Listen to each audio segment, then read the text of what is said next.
옆 사람과 함께 인사합시다. 하나님께서 당신의 삶을 올 한 해도 지키십니다. 옆 사람 하나님. 어려우신가요? 다시 하나님께서 당신의 삶을 올 한 해도 어떻게 하신다고요? 지키십니다. 그 다음에 다시 하나님께서 내 삶을 올 한 해도 어떻게 해요? 지키십니다. 마지막입니다. 하나님께서 우리 모두의 삶을 올 한 해 지키십니다.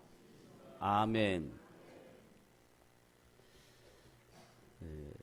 사도 베드로가 베드로 전서와 후서를 통해서 초대교회 성도들에게 권면하고 격려하고 도전하고 그리고 경각심을 일으키는 내용들을 편지로 기록하고 있습니다.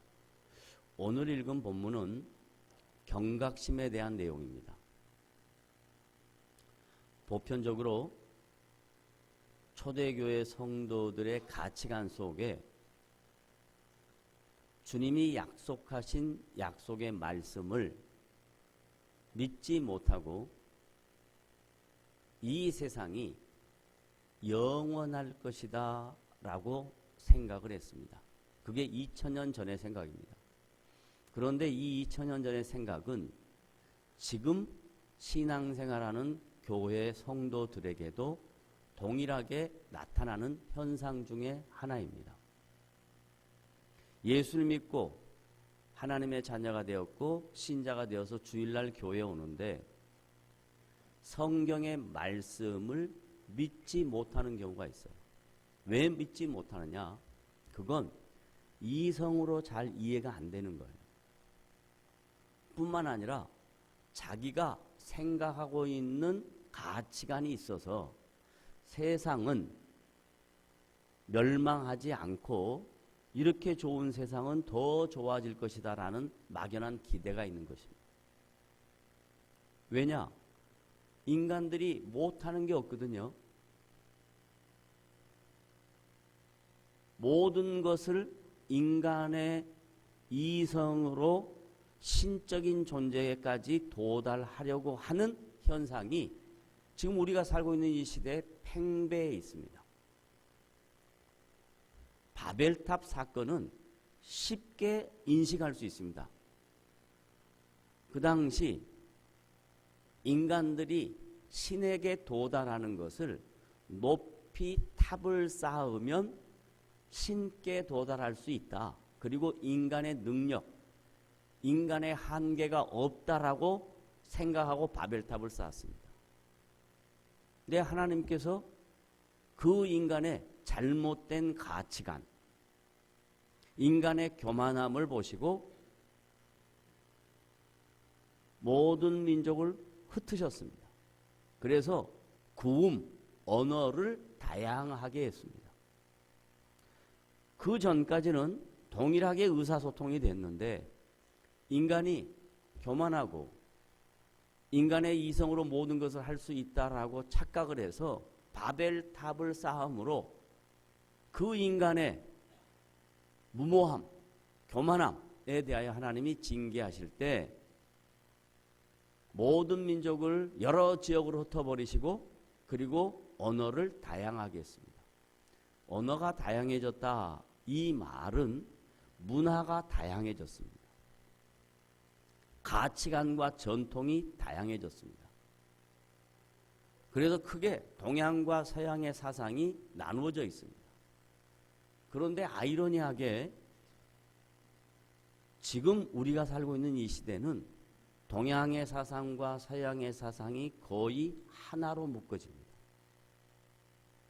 더더욱 아이러니한 것은 모든 전통과 가치관과 문화가 유니섹스화됩니다.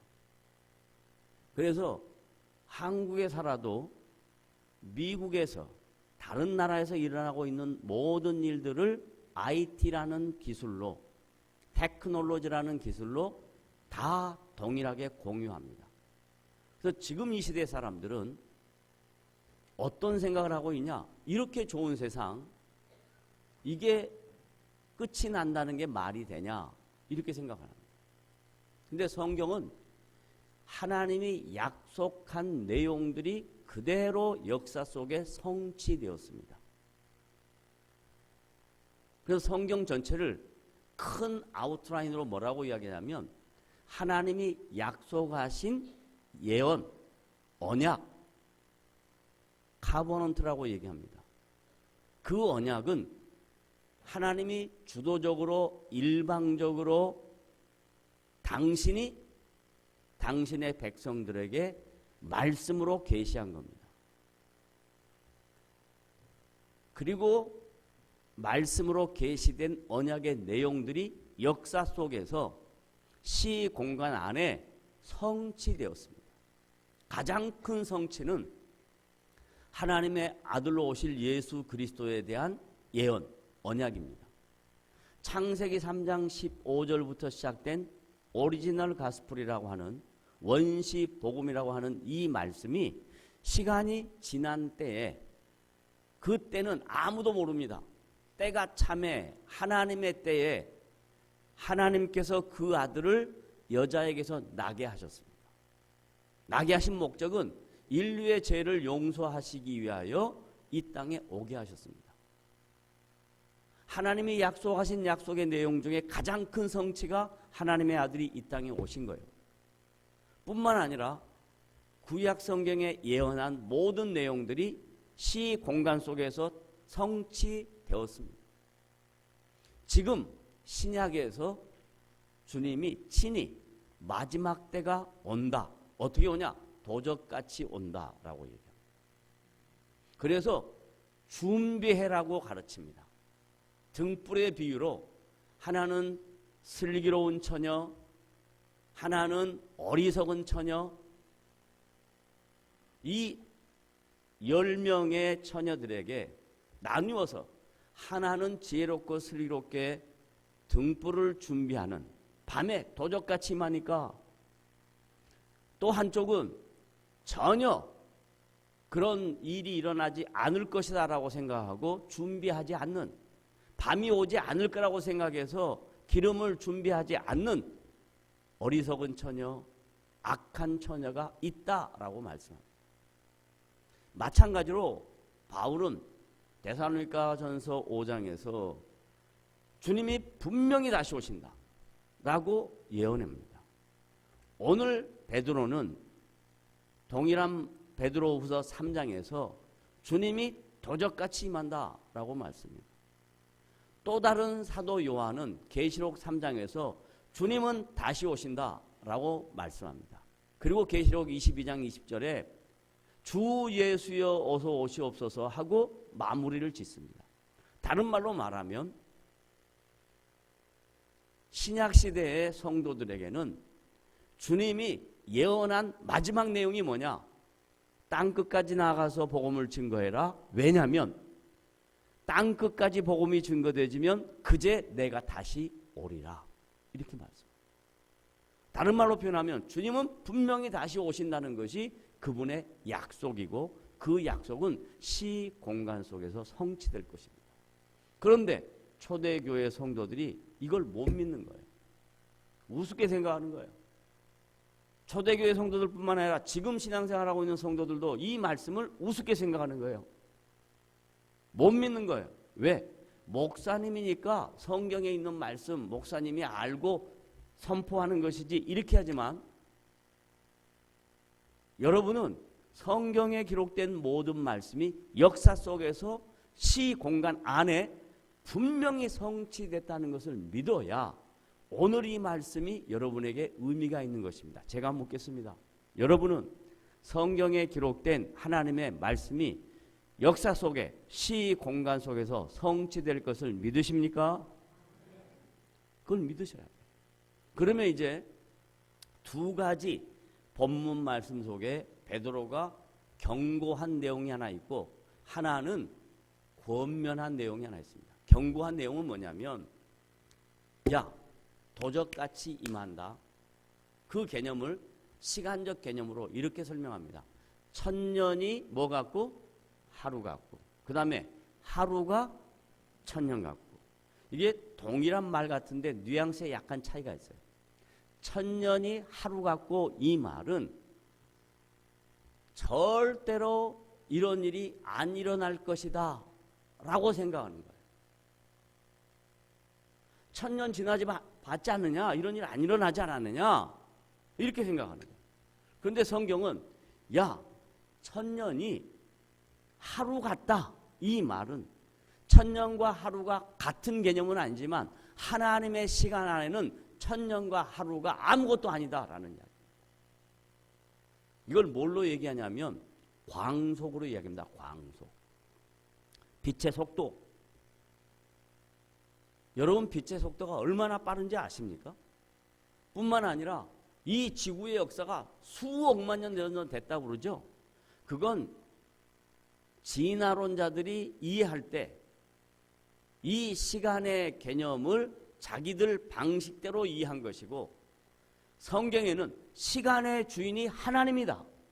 공간의 주인이 하나님이다. 이 하나님이 천년을 하루처럼 사용할 수 있고 하루를 천년같이 사용할 수 있다. 이렇게 말씀합니다. 이 말씀을 통해서 초대교회 성도들에게 사도 베드로가 지적했던 것은 너희들의 삶의 주인이 하나님인 것을 놓치지 말아라. 세상의 모든 것들이 너희들의 삶의 주인이 아니다. 그러면 신자가 신앙생활하면서 이 세상 속에서 싸워야 하는 가치관은 뭐냐면 내가 누리고 있는 것, 지금 내 삶 속에 일어나고 있는 모든 일들, 이건 우연이다, 혹은 기회다, 혹은 뭐 대단한 노력의 수고의 결과다. 이게 아니라 하나님께서 여러분의 인생에 필요한 것들을 채우시고 인도하시고 여기까지 지켜오신 그 하나님이 여러분의 삶의 주인인 것을 믿으시기를 바랍니다. 이게 바로 천년이 하루 같고 하루가 천년 같다 하는 경각심과 경고와 권면의 내용을 하나로 묶어서 하는 내용입니다.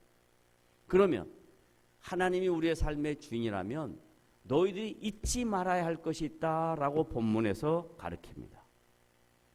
8절 하반절 다 같이 읽어봅시다. 사랑하는 자들아, 주께는 하루가 천년 같고 천년이 하루 같다는 것을 이 한 가지를 뭐하라? 잊지 말라. 그러면 남은 시간들은 뭐냐 이거예요. 남은 시간들.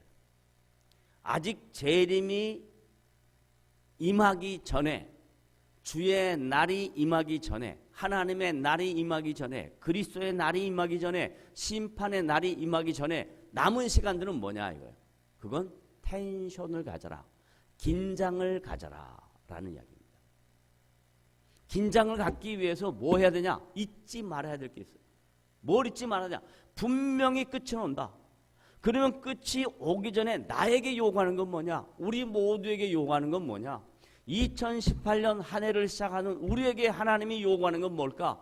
여러분 각자에게 요구하는 것이 뭘까? 다 다르지만 공통적으로 딱 두 가지가 있어요. 모든 믿는 성도에게 요구하는 딱 두 가지 공통된 하나님의 요구하심이 있습니다. 첫째, 쭉 내려가세요.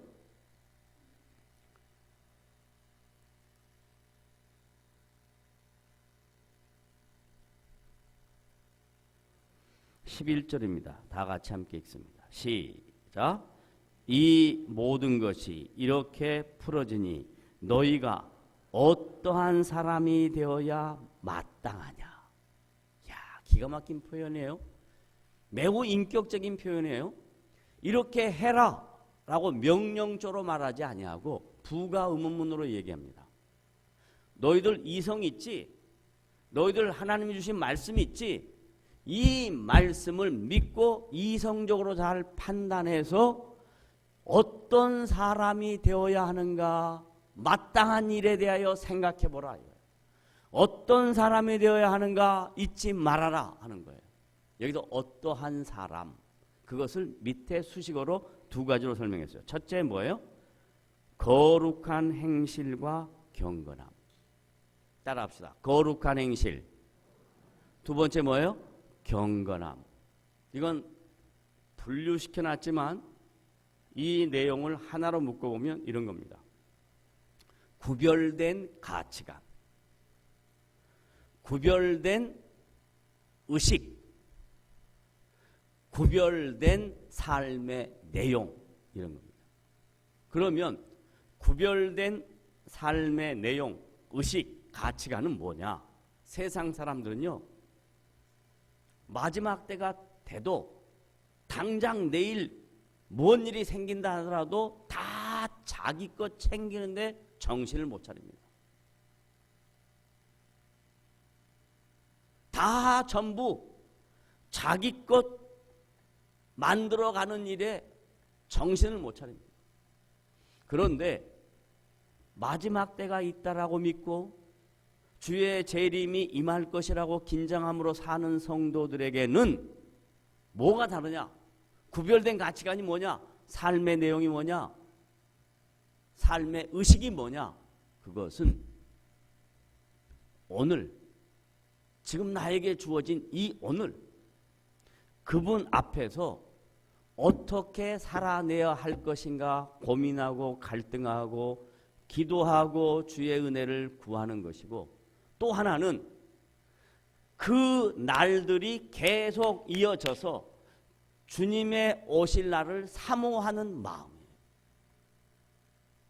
구별된 가치관이 뭐냐?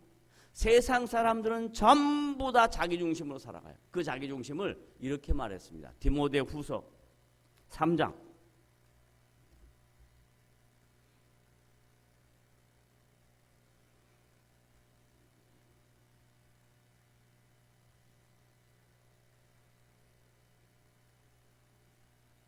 찾으셨습니까?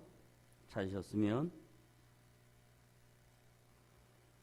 3장 1절부터 읽어봅시다. 사도 바울이 영적 아들과 같은 디모데에게 주는 권면의 말씀입니다. 3장 1절 시작. 너는 이것을 알라. 말세에 뭔 때? 곧 말세에 뭐? 고통하는 때. 이 고통이라는 것은요, 신음 뿐만 아니라 어찌할 바를 모르는 이런 개념이에요. 이 마지막 때가 되면 현상은 다 좋아지는 것 같은데 그 내면 안에 들어가면 신음하고 있는 인생들이 있고 갈등하는 인생들이 있고 고통하는 인생들이 있고 근심과 불안, 초조 안에 빠져있는 인생들이 수도 없이 많다는 거예요. 왜 그럴까요? 그 답을 그 다음에 쓰는 겁니다. 이렇기 때문에 고통한다라고 이야기하는 거예요. 1번 시작. 사람들이 자기를 사랑하면 1번 뭐예요? 자기 사랑. 여러분, 많은 사람들이 이런 이야기하죠. 자기의 아이덴티티, 자기의 존재감 얼마나 중요한가 생각해라. 그 말이 틀린 건 아니지만 하나님 없이 자기의 아이덴티티를 갖는 사람일수록 그 내면 안에 들어가면 슬픔과 고통과 눈물과 근심과 불안과 초조가 다 있습니다. 하나님 없이 자기의 아이덴티티를 세우는 사람은 겉으로 볼 때는 괜찮은 것 같은데 그 내면 안에 들어가면 엄청난 문제를 갖고 있어요. 왜요? 자기의 삶의 주인이 자기라고 생각하니까 자기가 이루어내면 그 업적을 통해서 성취감을 느끼게 되는데 자기가 이루다가 조금 안 되면 그냥 좌절합니다. 낙심합니다. 그러면 심각한 문제에 빠지게 되는 거예요. 여러분, 얼마나 아이러니합니까? 우리가 과거에 6, 70년대에 먹고 살기 힘들 때 사람들이 배가 고파서 혹 동사를 당하거나 혹 객사를 하는 사람들이 없지 않았습니다만은 지금 우리가 살고 있는 이 시대는 먹을 것도 많고 누릴 것도 많은데 전 세계 OECD 나라 중에서 자살률이 제일 높은 나라 아닙니까? 이게 뭘 반증하는 겁니까? 자기 왕국만 세워가기 위해서 아무것도 보지 않고 옆에도 보지 않고 앞만 보고 달려가다가 가보니까 아무것도 없는 거예요. 그러니까 이 허탈감에 빠져서 한 번에 그냥 삶을, 이 고귀하고 존귀한 삶을 끝내버리는 거예요. 이게 지금 우리가 살고 있는 이 시대의 가치관입니다. 이 잘못된 시대의 가치관에서 벗어나서 구별되라 이 말이에요. 구별되라. 우리의 인생은 자기를 위한 인생이 아니고 나에게 주어진 삶의 기회는 하나님의 영광을 위하여 사는 삶의 기회다. 이것이 머릿속에 박혀야 돼요.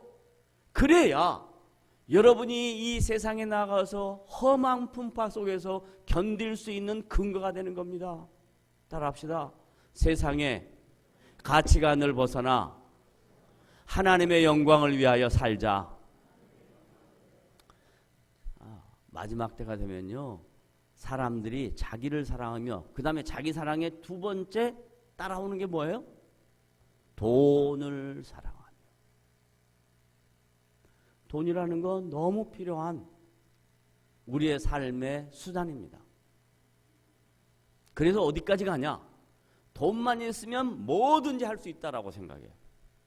근데 얼마나 그 안에 함정이 있냐면, 돈만 있으면 뭐든지 한다면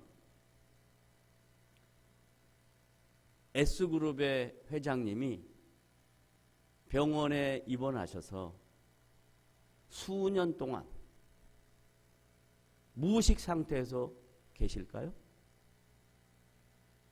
그분이 갖고 있는 물질은 가히 천문학적인 숫자입니다.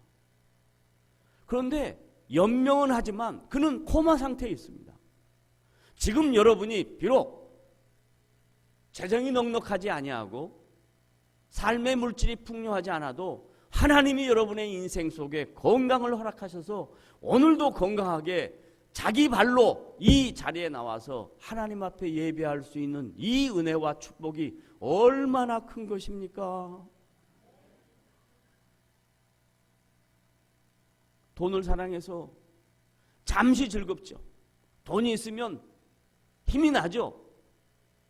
없어지면 상대적으로 힘이 빠집니다. 그러면 세상 사람들의 가치하고 똑같이 사는 거예요. 예수는 믿는데 세상 사람들의 가치하고 똑같아요. 성도가 돈 없으면 낙심하고 돈 있으면 교만하는 그런 사람이라면 세상 사람하고 다를 바가 아무것도 없습니다. 그건 거룩한 행실이 아니고 경건함이 아닙니다. 성도는 돈이 있어도 그것으로 나누는 것을, 주님이 기뻐하시는 것을 위하여 드리는 것으로, 돈이 없으면 절제하는 것으로, 그래서 각자에게 주어진 인생을 하나님 앞에서 살아내는 연습을 하라고 여러분에게 신앙의 기회, 삶의 기회, 인생을 허락하신 거예요.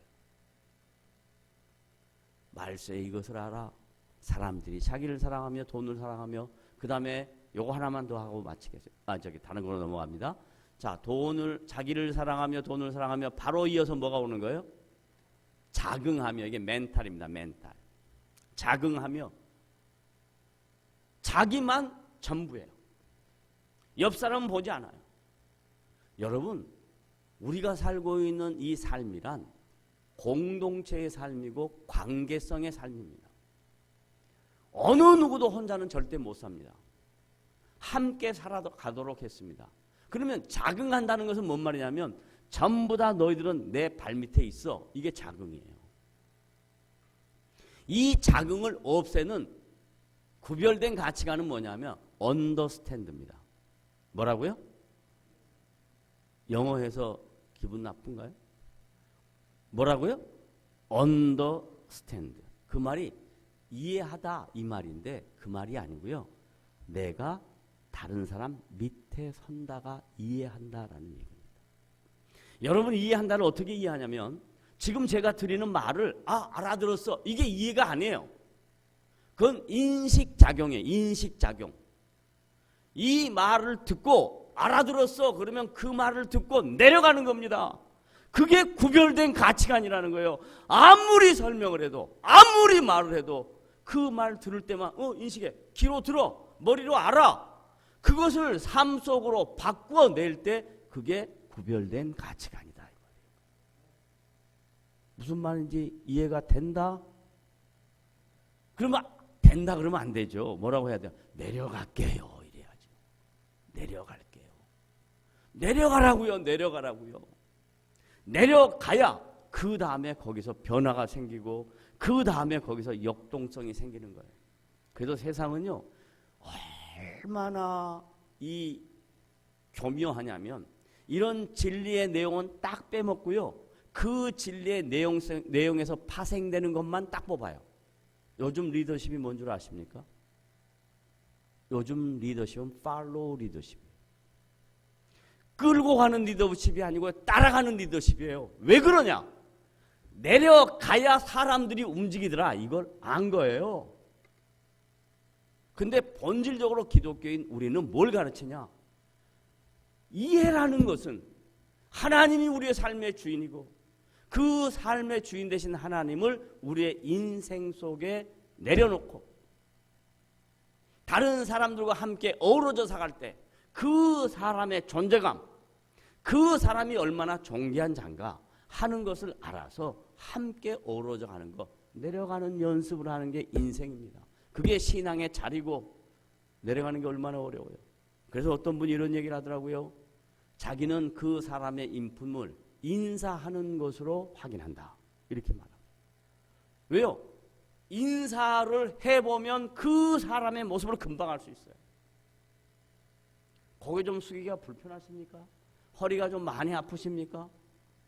저도요, 목사 초년생에는요, 뻣뻣하게 서 있는 것이 멋있는 건 줄 알았어요.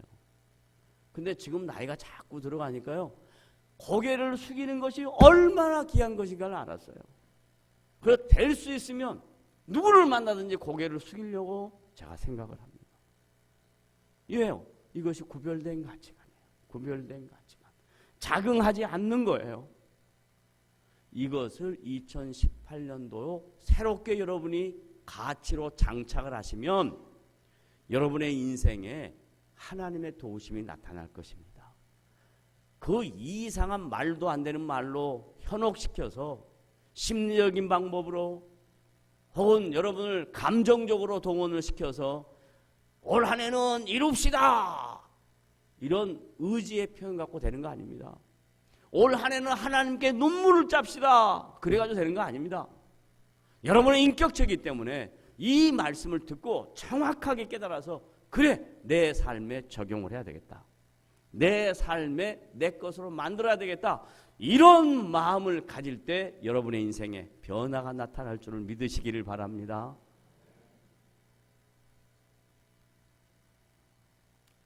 마지막으로 사도 베드로가 이런 얘기를 합니다. 하나님이 다시 오실 텐데 오셔도 어떻게 하실 거냐? 세상을 심판하시겠다고 이야기합니다. 이 심판에는요, 심판만이 목적이 아니라 심판의 배면에는 구원이라는 것이 들어있습니다. 왜 이 말을 쓰냐?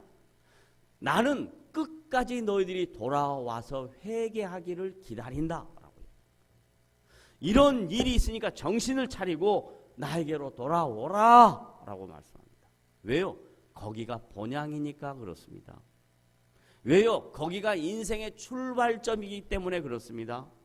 하나님께로 간다는 말을 다른 말로 바꾸면 나는 다시 나의 본 고향으로 돌아왔고 내 모든 인생의 출발점으로 다시 돌아왔다. 이것을 인정하는 행위입니다. 그걸 다른 말로 새 하늘과 새 땅이라 이렇게 합니다. 여러분이 새 하늘과 새 땅을 new place, new land 이렇게 생각할 거예요. 아니요. 새 하늘과 새 땅은 하나님의 통치예요.